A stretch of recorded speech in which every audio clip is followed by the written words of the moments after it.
have no idea that this man just beat me on the bus. When my daughter came home, she was 98 pounds.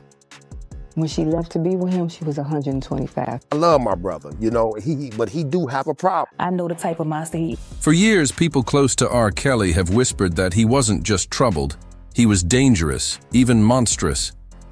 Now, a shocking prison video has surfaced, and what Kelly says in it has ripped open old wounds and shaken his victims to their core.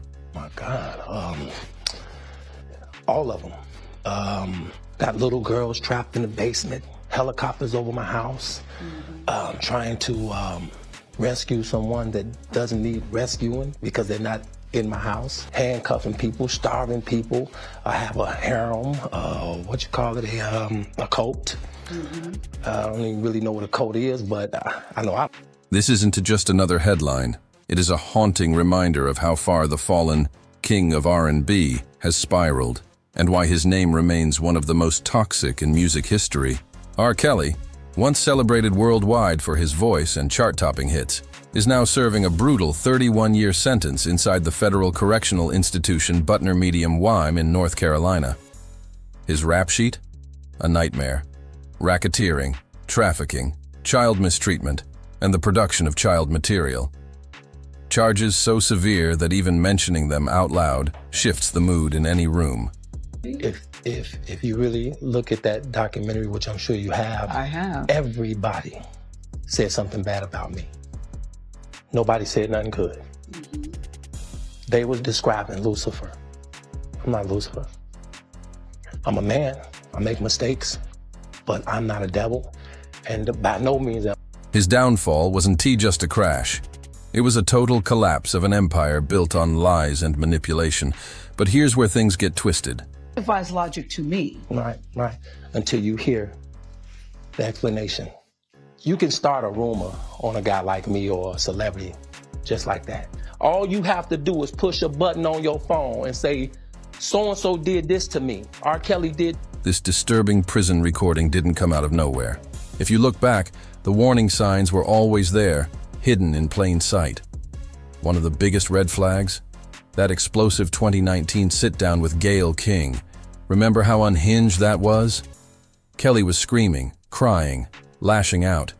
It wasn't just an interview, it was a meltdown broadcast on national television. I'm fighting for my life. Y'all killing me with this. I can't help 30 years of my career. Robert. 30 years of my career. Y'all trying to kill me. You killing me, man. This is not about music. I'm trying to have a relationship with my kids, and I can't do it. Y'all just don't want to believe. And now, looking back, that CBS interview feels less like drama and more like a preview of what was coming. I've been assassinated. I have been buried alive. But I'm alive. The mental cracks we saw then are now spilling wide open in his prison phone calls.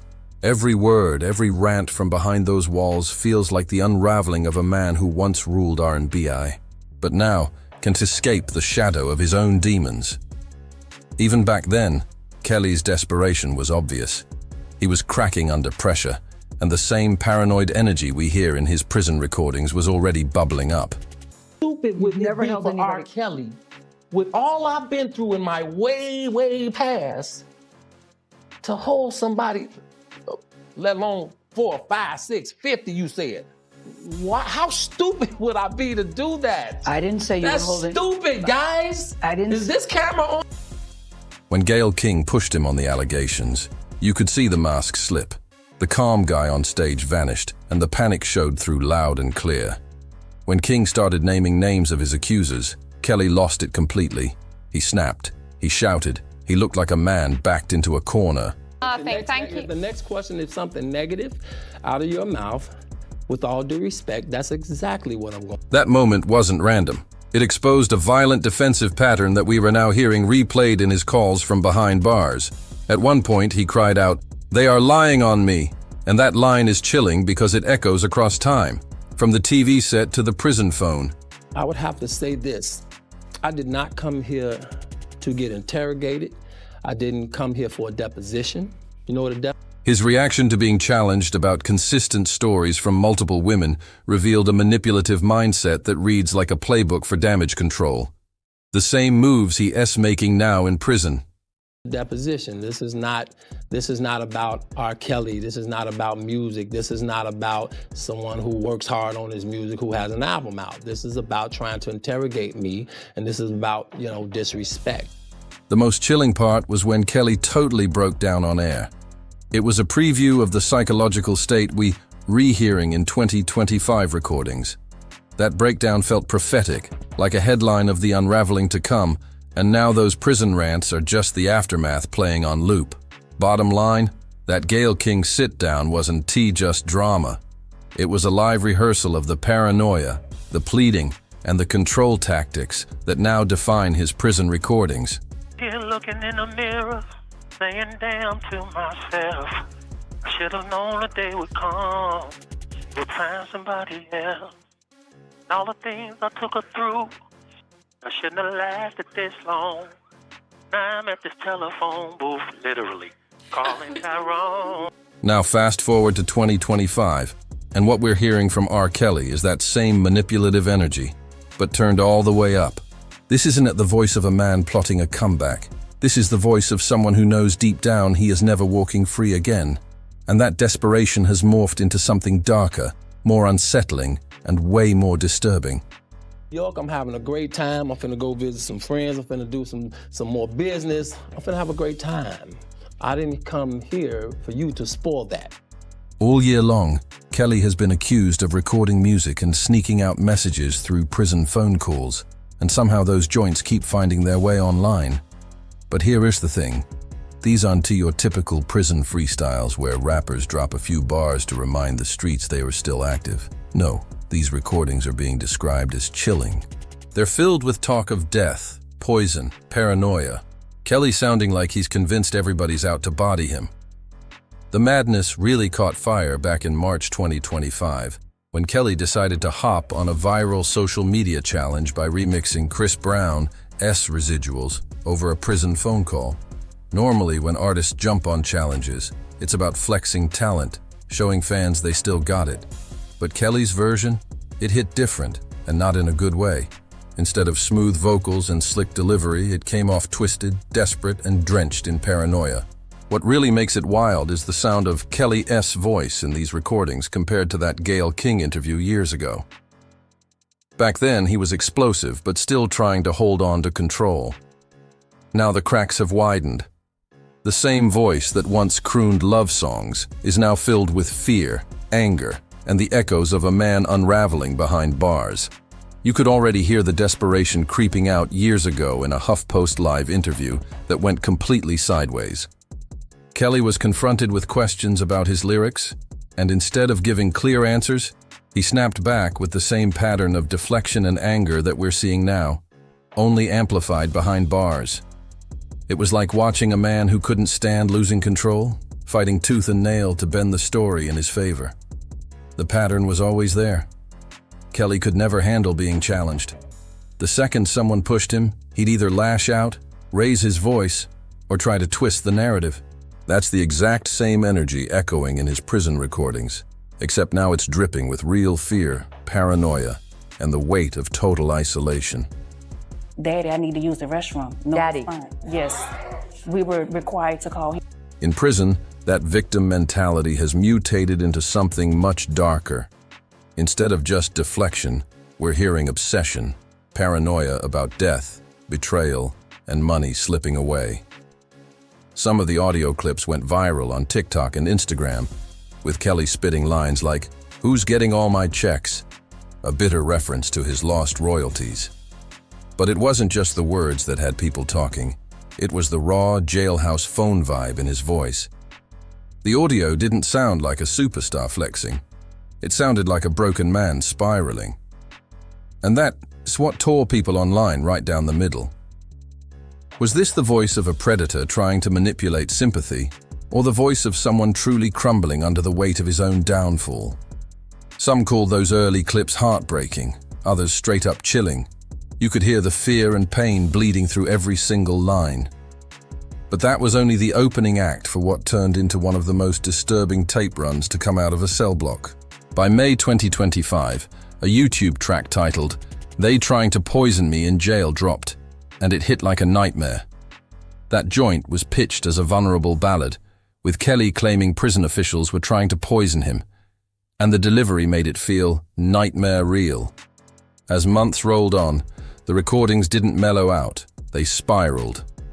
By June 2025, a string of tracks showed up with titles that made heads turn cold. "They dozing me to death," "I'm not safe in prison," "I heard the guards say," "Kill him." This wasn't flexing. This was panic broadcast loud.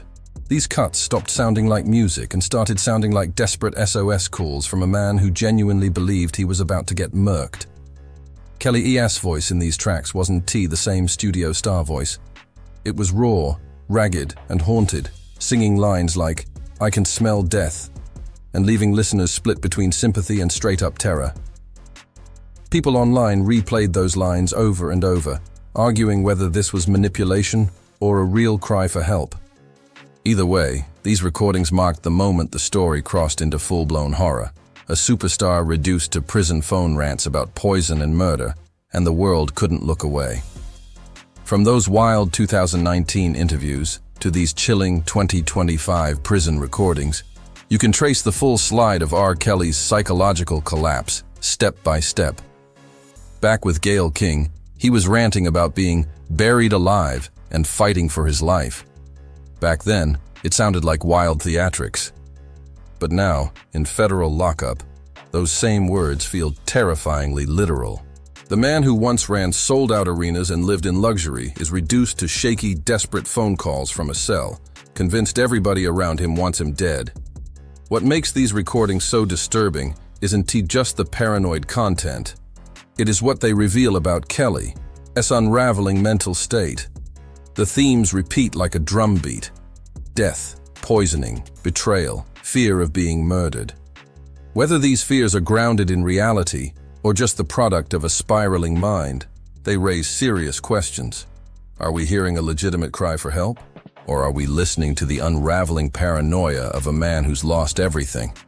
I know you say he became extremely controlling. Yes. How so? I had to wear sweatpants. I had to stand up when he would walk in a room. He would put a lot of his girlfriends on his phone plan so he can control like who you're talking to, how often you talk to your family, what you're texting. Either way, the implications are heavy, not just for Kelly, but for how we think about prison reform and the way high-profile inmates are handled behind bars. And the timing? That's what had people raising eyebrows. These disturbing audio drops lined up perfectly with his legal team filing new court papers on June 10th, begging for early release and alleging there was a legitimate plot to murder him inside the prison. It looked like the same playbook we saw years ago in his pre-trial interviews, using media shockwaves and public sympathy to tilt the narrative in his favor. Only this time, the stakes aren't just his career, they're his life. Now here's where things get really wild, because federal prison's done to play when it comes to recording devices. That kind of contraband is strictly forbidden, and the penalties are heavy. So how are these R. Kelly clips making it out? Simple. The raw content isn't slick video, it's scratchy jail phone audio. Then people on the outside take that audio, dress it up with AI visuals or stock prison footage, and push it online like it's a music video. What we're looking at is basically an underground pipeline, one designed to sneak Kelly's voice back onto the streets whether the system likes it or not. And that sparks the question everybody's arguing about. Are these recordings authentic or are they AI fabrications? At least one viral music video tied to Kelly in 2025 was quickly exposed as fully AI generated. But others? Some appear to be the real deal. Significant outcome for all victims of R. Kelly, and especially for the survivors who so bravely testified. One particularly haunting example came from March 2025 when Kelly phoned into a small podcast called Inmate TWANP. That call had the unmistakable grainy quality of a prison phone line. You can fake that static hum. And in that moment, Kelly performed his 1998 hit, when a woman's fed up. Hearing it through those prison wires was eerie beyond belief. The raw emotion was there, but the context made it hit so much harder. Imagine it. A man who once sold out stadiums worldwide, now reduced to crooning one of his classics through a scratchy phone for a tiny podcast audience. Compare that vulnerable, broken voice to the defiant R. Kelly, who once barked back in pre-trial interviews like the HuffPost sit-down. And you realize how far the mighty have fallen. When he stormed out of those old interviews, Kelly was still trying to hold on to some sense of control and dignity. That Kelly, the one barking back at Gail King trying to command the room, is long gone. The version we're hearing now, calling into podcasts from a federal cell, is broken, isolated, and genuinely terrified. The bravado has evaporated, replaced by raw fear you can hear bleeding through every note and every word. As 2025 rolled forward, the desperation only grew louder. The most recent release, uploaded in August 2025, was a track bluntly titled "It's August and Still in Prison Again," produced by Lil R3 Vibe. Instead of a flex, it played like a sorrowful ballad, Kelly lamenting his ongoing incarceration, and making it painfully clear that despite endless appeals and emergency motions, he's still stuck behind bars with little to no hope of freedom. And here's the haunting part. When you go back and rewatch those 2019 interviews, they feel less like interviews and more like prophecy. When Kelly screamed to Gail King that he felt buried alive, it now reads like foreshadowing. When he broke down, sobbing about fighting for his life, it wasn't just theatrics, it was a preview of the psychological collapse we're seeing now. The man who once dominated R&B stages is reduced to cracked phone calls, singing about survival, and clinging to the belief that he is in a life-or-death battle with forces out to destroy him. Life in the federal system. This is where things get real. Because to understand just how chilling these recordings are, you have to understand what daily life is actually like for R. Kelly behind those walls. The transformation from global superstar to federal inmate isn't just a fall from grace. It is one of the most dramatic collapses in the history of hip-hop and R&B. And nowhere is that more visible than in the stark reality of Kelly's existence inside Federal Correctional Institution Butner Medium I. Butner Medium I in North Carolina is a medium-security federal facility with its own medical unit. It is not just any prison, it is the same joint that once housed notorious names like Bernie Madoff. Since April 2023, this has been Kelly's world after his transfer from Chicago's Metropolitan Correctional Center and other temporary lockups. Now it's likely to remain his home for decades to come. Federal Bureau of Prisons records list his projected release date as December 21, 2045, assuming he manages to keep good behavior. That means if Kelly serves his full bid, he won't step outside those walls until he's 78 years old. For a man who once strutted across stages with millions watching, that date is like a life sentence wrapped in red ink. And this is where the recordings hit even harder. Because when you realize Kelly's daily reality, strict schedules, controlled movement, constant surveillance, and no taste of celebrity privilege, it makes those desperate phone calls sound less like music and more like cries from a cage. Now let's break down exactly what daily life looks like for someone like R. Kelly in the feds, and why his voice carries a whole different weight from behind those bars. The routine inside those walls is governed by restrictions that most people couldn't even imagine. But for someone like R. Kelly, who once lived a life of excess with no boundaries at all, the contrast is brutal. As a convicted sex offender, Kelly is believed to be housed in protective custody to avoid violent threats from the general prison population. That means 22 to 23 hours a day, locked inside a tiny cell, with barely any human contact. Recreation is restricted to maybe 1 hour a day, and even then, he's often alone, walking in circles while the rest of the facility moves on without him. Protective custody strips away nearly everything. No access to general population programs, no church services with others, no real educational opportunities, and almost no chance to socialize. On top of that, recent court filings suggest that Kelly has even been placed in solitary confinement at different points for his own protection. And solitary isn't just protective custody. It's an even harsher reality where the little privileges he still had are taken away. Prison experts call it psychological torture because that kind of isolation doesn't just punish the body, it breaks down the mind. And here, ask the key detail. The fact that Kelly keeps getting moved in and out of solitary shows the threats against him aren't just in his head. They're real enough that prison officials are treating them as legitimate security concerns. This isn't paranoia pulled from thin air. This is a man living under constant threat, both real and imagined. The psychological toll is devastating. Think about it. A man who spent decades feeding off the roar of sold-out crowds, soaking in the energy of thousands, is now reduced to silence, staring at four walls in a solitary cell. For someone like Kelly, that reversal isn't just punishment. It's a complete annihilation of the life he once knew. Prison medical care is technically available, but Kelly's legal team has repeatedly blasted it as inadequate. In their 2025 filings, they even hinted at him battling an incurable disease, though the specifics are sealed under medical privacy laws. Whatever the truth, it paints the picture of a man not just locked up, but locked up in declining health, fighting for survival on every front. What makes Kelly's position especially dangerous is where he sits in the prison hierarchy.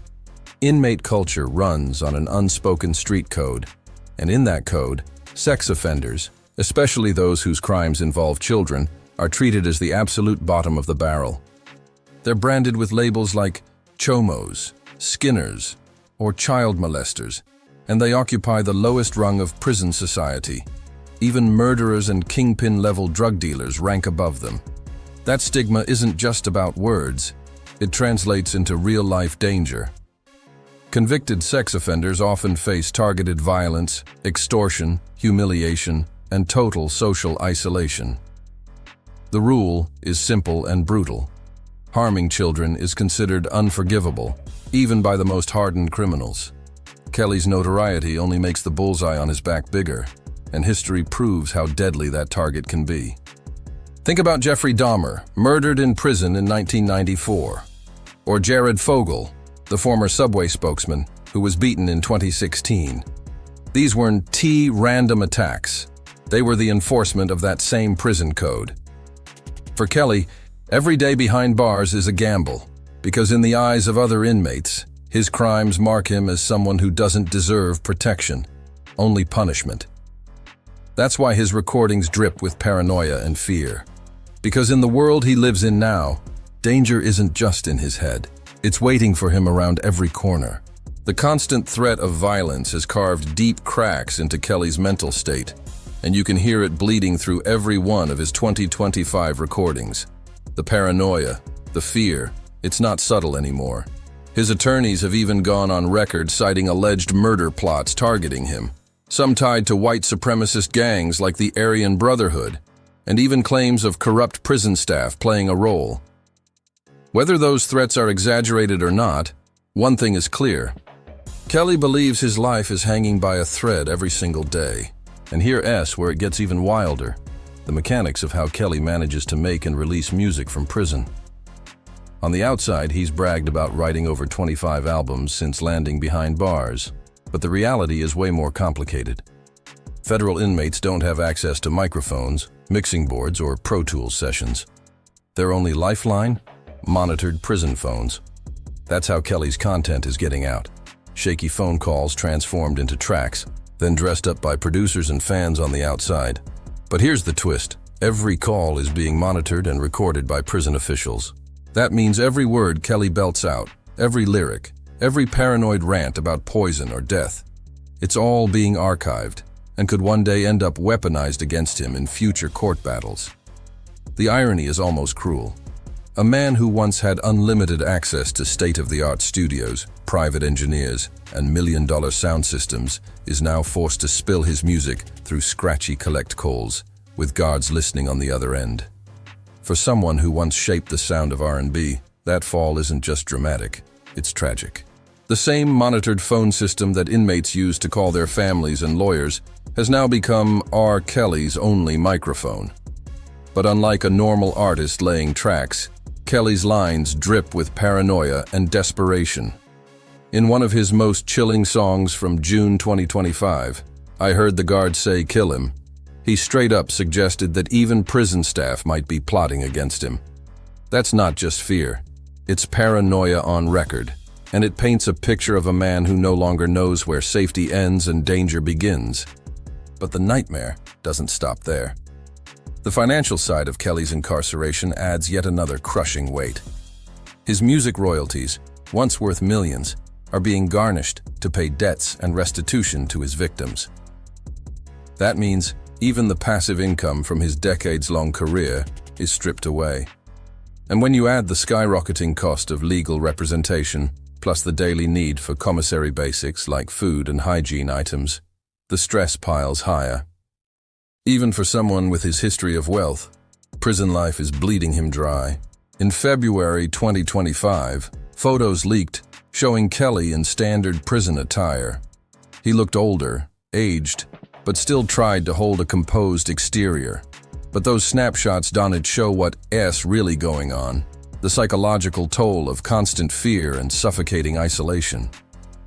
By June 2025, reports surfaced that Kelly had been placed in solitary confinement again, where he was allegedly overmedicated by staff. That overdose was so severe he needed hospitalization in Durham, North Carolina for several days. His legal team wasted no time spinning this into a bombshell. They filed court documents claiming it wasn't an accident at all, but a deliberate attempt on his life, a murder plot involving both inmates and corrupt prison staff. And in the court of public opinion, that allegation turned his story from tragedy into something that felt more like a prison thriller unraveling in real time. The incident hit its breaking point on June 13th, when Kelly collapsed inside the prison and was rushed to the hospital. His attorneys claimed that hospital staff recommended extended care, but that those recommendations were denied the moment he was sent back behind bars. The details remain murky, but the allegations are explosive. Was this a case of genuine medical malpractice? Was it an assassination attempt covered up as an accident? Or was it simply the tragic collision of Kelly's deteriorating mental health and a hostile relationship with prison staff? No matter the truth, Kelly's legal team has spun it into a narrative of systemic bias and deliberate endangerment.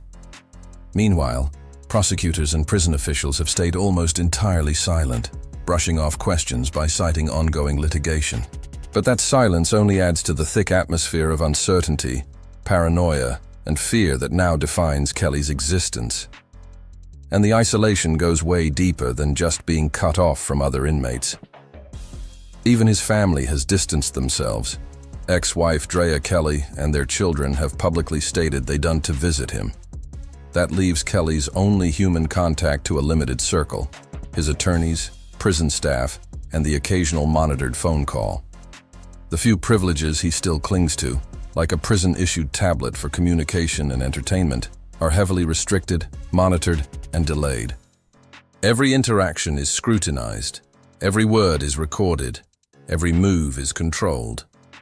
For a man who once thrived on freedom, attention, and connection, Kelly now lives in a world where even his voice is filtered, his actions dictated, and his entire existence micromanaged by the system he once thought his fame could shield him from. For a man who once commanded every room he walked into and had an army of people catering to his every whim, the complete loss of autonomy inside the federal system is more than just punishment. It's a total dismantling of the world he built around himself. The streets once cheered his name, the courtroom now defines his legacy, and the contrast is almost impossible to believe. So let us break down the real story of how Robert Sylvester Kelly, the self-proclaimed king of R&B, went from platinum-selling superstar to federal inmate of 90888. Because this saga isn't just about one man OAS fall from grace. It's about how the justice system finally caught up with someone who believed he was untouchable. It's about how decades of predatory allegations, ignored or brushed aside for years, eventually snowballed into the most comprehensive legal takedown in hip-hop and R&B history.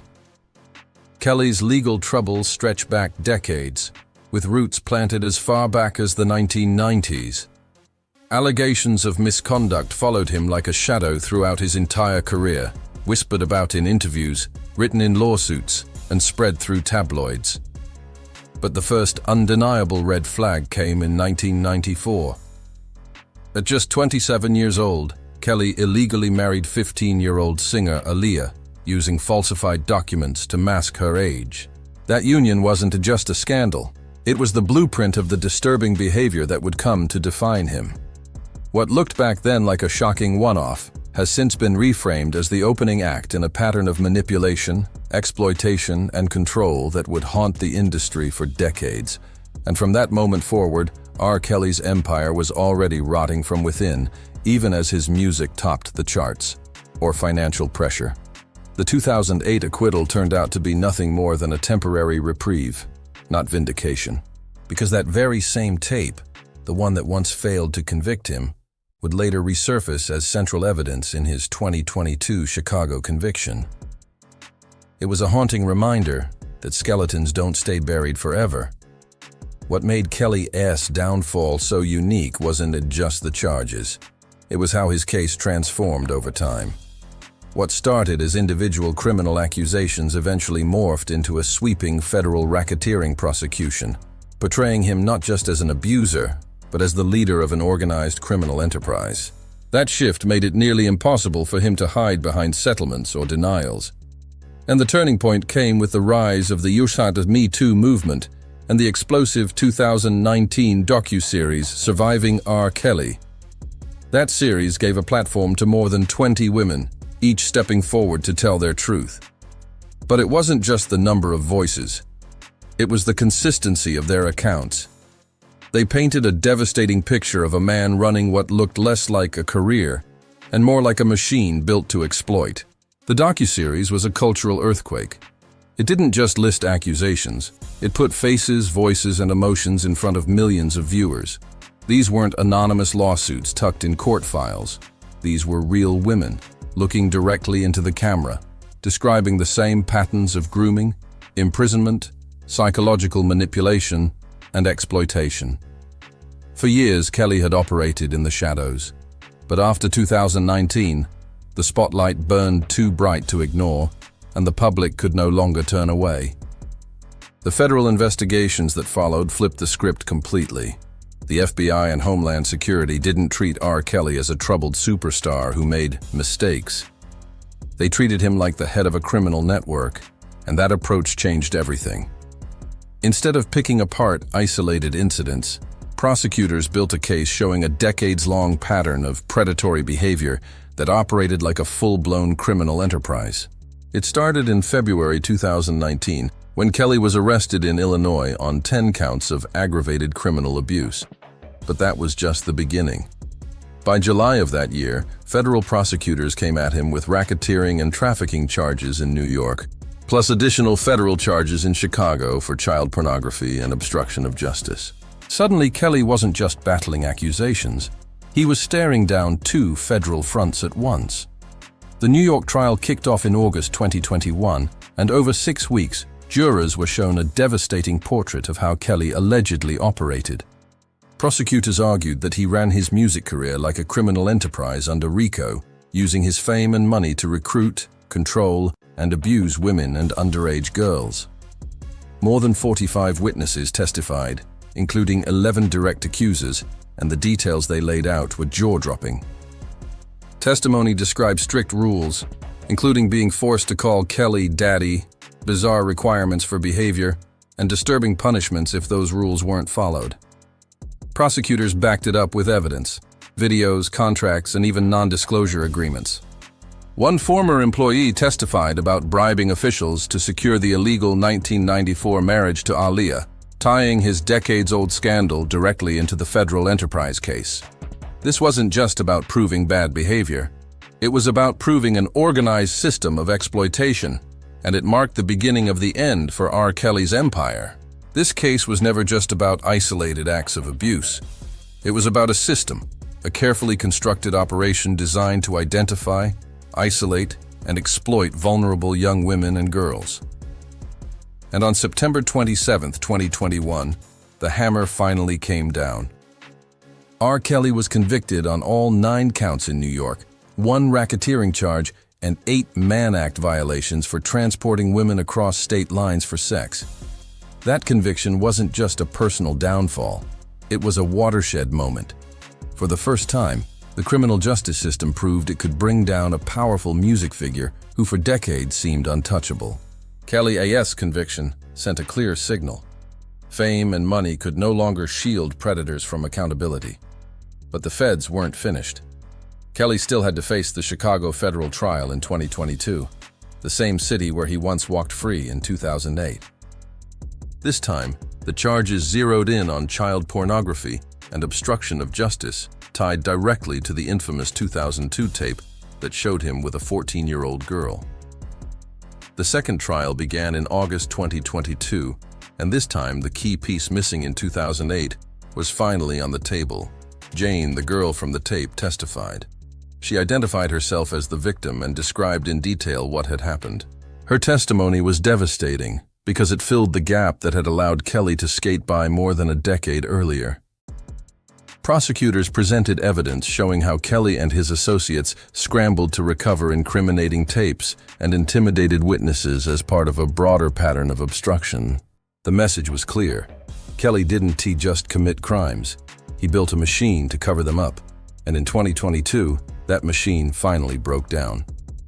On September 14, 2022, R. Kelly was convicted on 6 of 13 counts in his Chicago trial, 3 counts of child pornography production, and 3 counts of enticement of minors. While he was acquitted on 7 charges, including conspiracy to obstruct justice, the guilty counts were enough to stack decades onto his already crushing sentence. In New York, the hammer had already fallen. On June 29, 2022, Judge Ann Donnelly handed Kelly a 30-year sentence for the racketeering and sex trafficking convictions, calling out his decades of calculated predatory behavior and his complete lack of remorse. She didn't mince words. Kelly had shown zero accountability and remained a danger to society. Then, on February 23, 2023, Chicago Judge Harry Leinenweber added another 20 years for the federal convictions there. 19 of those years would run concurrently with his New York sentence, effectively tacking just 1 additional year onto his total time. But combined with lifetime supervised release, massive fines, and court-ordered restitution to victims, the message was crystal clear. R. Kelly will likely spend the rest of his natural life inside federal custody. The appeals process hasn't offered him any hope either. Higher courts have swiftly upheld the rulings, signaling that his chances of ever walking free again are slim to none. For a man who once ruled R&B charts and lived like he was untouchable, the reality couldn't be more different. The stage lights are gone, the crowds are gone, and Robert Sylvester Kelly's legacy now ends not with music, but with the sound of a prison cell door slamming shut. By June 2023, the Second U.S. Circuit Court of Appeals officially upheld Kelly's New York conviction. Then, in April 2024, the Seventh Circuit shot down his Chicago appeal, rejecting every argument about statutes of limitations. The final nail came in July 2025, when the U.S. Supreme Court denied his petition altogether. That ruling effectively exhausted every legal option left, closing the door on any hope of overturning his convictions. For R. Kelly, the fight was over. What makes his downfall historic isn't just the sentence. It is how his case rewired the justice system, his approach to celebrity crimes. The prosecutions against Kelly showcased how federal authorities could weaponize RICO statutes and trafficking laws, tools once reserved for mob bosses, and use them against entertainment icons. Fueled by the Me Too movement and the cultural earthquake of surviving R. Kelly, prosecutors proved they could drag even the biggest names into court and win. The ripple effect has been massive. Kelly's convictions emboldened prosecutors nationwide to pursue similar high-profile figures under the same legal frameworks, fundamentally changing the landscape of celebrity accountability. The message is unmistakable. No amount of fame, wealth, or chart-topping hits can shield someone from justice forever. The financial wreckage is equally brutal. Kelly's royalties are now garnished, his assets seized, and more than $10 million in restitution has been awarded to victims. The man who once lived in mansions and sold millions of records is now reduced to prison wages and garnished checks, a hollow echo of the empire he thought would last forever. And that is the final legacy of Robert Sylvester Kelly, not as the king of R&B, but as the cautionary tale that proved power and celebrity can collapse overnight when decades of darkness finally catch up. What was once a music empire generating millions every year has now been stripped down and dismantled brick by brick to provide compensation for the very people Kelly harmed. The empire he built on the backs of his victims is now being used to help those same victims rebuild their lives. Even behind bars, the lawsuits haven't stopped. Victims are still coming forward, determined to collect what they're owed. In February 2025, a lawsuit was filed to enforce an unpaid $10.3 million judgment, proving the fight is far from over. These legal battles guarantee that Kelly's name will continue to surface in courtrooms, even as he serves out what is essentially a life sentence. The victims aren't letting up. They're demanding every penny, every ounce of accountability, and this time, they're not taking no for an answer. The transformation of Robert Sylvester Kelly from the self-proclaimed king of R&B to federal inmate Diarch 90888 isn't just about one man's fall from grace. It represents a seismic shift in how the justice system approaches powerful celebrities who use their fame to exploit others. Kelly's prosecution has become the blueprint, a template for how to bring high-profile predators to justice, no matter how much money or influence they once had. The streets had been whispering for years that something wasn't right with Kelly. Now the courts have spoken, confirming what many already knew. The truth was darker than the music ever revealed. And that's where this story closes. R. Kelly's legacy isn't platinum plaques or sold-out arenas. It asks a cautionary tale of how power, unchecked, can destroy lives and eventually consume itself. His empire is gone. His freedom is gone. And what remains is a permanent reminder that fame can't erase justice forever. Thank you for watching. If you enjoyed this video, click on one of the boxes on your screen to watch more stories that expose the hidden truths behind the biggest names in music.